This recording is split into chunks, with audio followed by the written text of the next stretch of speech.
Hello, my name is Jonathan, and I've created this presentation to help you learn what the NIST Cybersecurity Framework is and how you might be able to implement it into your own business.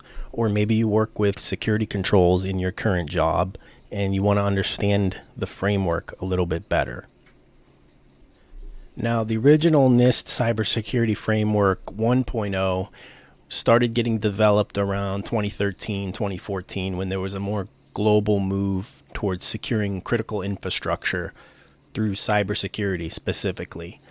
You'll notice there is a 2.0, which was released in 2024, and that expands its scope beyond critical infrastructure to support organizations of all sizes and sectors, including small businesses, nonprofits, and government agencies.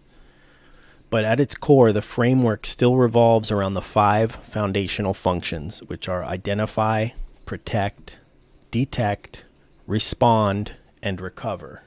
But version 2.0 introduces a 6th, govern, and this new function emphasizes the importance of organizational leadership, strategy, and oversight in cybersecurity decision making. Framework 2.0 also enhances guidance on supply chain risk management, measurement and assessment, and integration with enterprise risk strategies. Designed to be flexible and scalable, the framework provides a common language for cybersecurity that can be tailored to specific needs, maturity levels, and regulatory environments. It's not a checklist or a one-size-fits-all solution, but it's a dynamic tool that encourages continuous improvement and collaboration across technical and business teams. It's a tool that any type of business can use. Doesn't have to be IT. It could be a restaurant, and you'll see in some of these examples, businesses that are not traditionally IT-centric. All right, so the intention of this slide is to give you all a little bit of background of who I am, why I'm qualified and credentialed to be teaching something like this, or attempting to help people at least, just to give you an idea of my education, certifications, and knowledge around the subject. And about me, a little bit about me personally too. So as you can see, I have an AS in programming, which I got at Palm Beach State College. It used to be Palm Beach Community College. Now it's Palm Beach State College in Lake Worth, Florida. I have the Bachelor's of Science in IT Management, Kaiser University in West Palm Beach. And I did my master's in cybersecurity online at the University of Maryland. Completed that in 2017. Here's the certifications I have. I think these are all up to date. The most recent one is the CISA. And I do participate on BugCrowd and HackerOne platforms, the bug bounties. I have been in a few of the NSA Codebreaker challenges, the Cyber Sprint challenges, really cool simulated attacks. I'm originally from South Florida, and my cybersecurity career has given me an opportunity to work in a few different states across a few different industries. And I started out in the private sector, and then I worked for Boeing in Oklahoma City as a cybersecurity engineer, where I supported the Department of Defense contracts, and I was able to work with really, really awesome team, really smart people on some really cool military aircraft. And one of them was the United States AWACS here, a picture of the aircraft that I helped secure. And then in 2018, I accepted a position in Atlanta, Georgia, working for the Georgia Technical Research Institute in downtown Atlanta as an information systems security officer. And Georgia Tech campus is right in the heart of Midtown Atlanta. And that was a very fun place to work and live. I lived a couple miles away. The CDC is right there. Emory University is right there. It's a great place to live if you have the patience for traffic. And if you don't have the patience for traffic, like me, you will learn it there, like I did. And then around 2020, COVID hit, pandemic started to emerge. So I decided to end my apartment lease there and head back home. I left Georgia Tech. I was not able to find a job right away. I tried remotely before I moved, but ultimately the lease ran out. I had to move before I was able to secure anything.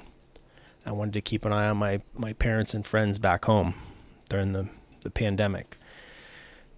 I was finally able to land a job at Pratt & Whitney, which is a really cool place also to work as an information security officer. I then worked for the city of West Palm Beach for 2 years as a cybersecurity administrator. On the screen, you'll see the full lesson plan for this series of videos. I've structured my series into 7 parts: an overview and brief history of the NIST Cybersecurity Framework, what's new in CSF 2.0, core functions, categories, subcategories, real-world examples and applications, Cybersecurity Maturity Model Certification, or CMMC. My plan for this series is to provide you with digestible, bite-sized videos that you can rewatch as needed to build your confidence for each area. I'm also reading through the comments for additional topics or details that I can include for future videos, so I do accept and appreciate constructive feedback. While the complete series of videos covers all 7 of these topics, this particular video focuses only on parts 1 and 2. We'll start by answering 2 foundational questions. What is NIST, and what exactly is the cybersecurity framework? Then we'll look at the development and evolution of the standards and highlight the key changes introduced in version 2.0. Once you have this foundation, you'll be better prepared for the later lessons and videos that dig into the functions, categories, subcategories, and the real-world applications. Now, getting back to the history and origins of NIST as an organization, the core foundation of NIST was created in 1901 as the National Bureau of Standards. Through President William McKinley, Congress established it to serve as the United States physical laboratory where standard physics for weights and measures were developed and tested.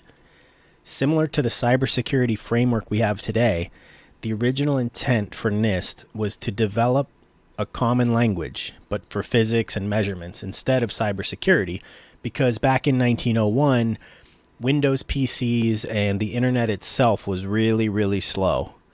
So attacking one of them would have taken forever. So security, it just wasn't a concern back then. All right. That was a joke. Please don't put that in your notes. I'm just trying to sprinkle a little humor into the presentation. But seriously, the initial annual budget for this entire project was $40,000 in 1901. And as of 2026, the annual NIST budget today is $1.85 billion with a B US dollars. In 1988, the idea expanded its scope into technology, and it was rebranded as the National Institute of Standards and Technology. Finally, beginning in 2013, the cybersecurity framework was developed, and version 1.0 was released in February of 2014, just in time for Valentine's Day, since everybody loves cybersecurity so much, and they didn't want the hackers to feel lonely on Valentine's Day. And once again, the NIST, the whole idea for the NIST cybersecurity framework is to provide a shared vocabulary for executives, technical teams, and external partners. It helps prioritize limited resources based on risk, which you'll see later on in other lessons, how that can be applied to different categories and subcategories. And it supports compliance and regulatory discussions without being a requirements checklist itself. This is more of a guideline and a support piece to more formal regulations such as PCI DSS. And it continually evolves with the threat landscape and community input. Welcome to Section 2, Cybersecurity Framework 2.0. Now you might notice this circle graphic with the different rings and colors, and the original CSF 1.0 only had the 5 outer sections, but 2.0 introduced the yellow inner circle known as govern. Each of these words represents a core function which you'll learn about in more detail in a separate video lesson. But for now, just understand that the govern function was added during the 2.0 update in 2024. The idea behind adding the govern function was to emphasize the importance of organizational leadership, strategy, and oversight in cybersecurity decision-making. Framework 2.0 also enhances guidance on supply chain risk management, measurement and assessment, and integration with enterprise risk strategies. There were many public vulnerabilities that were exploited in the 10 years between the creation of CSF 1.0 and CSF 2.0 that led to the addition of this govern function, and I'll dig into some of those other videos later. Some of them are very interesting, and they'll give you more of an idea as to why this function was very much needed. There were also some less significant but very much helpful additions like user quick start guides to assist in rolling out your very first NIST CSF assessment, as well as implementation examples, which I've personally prepared specifically for this presentation, and I'll share those in section 6. So in summary, the main updates and revisions that took place in 2024 can be reviewed in this table and includes the main update, which was adding the govern function, as well as various revisions, updates, and enhancements. All right, thank you for watching part 1 of my video lesson on cybersecurity framework, and I hope you enjoyed it. I hope you watch the next video that's coming up. I still have to develop it for part 3. Might be a little longer. It's getting more into the technical details of it. And that's it. Thanks for watching.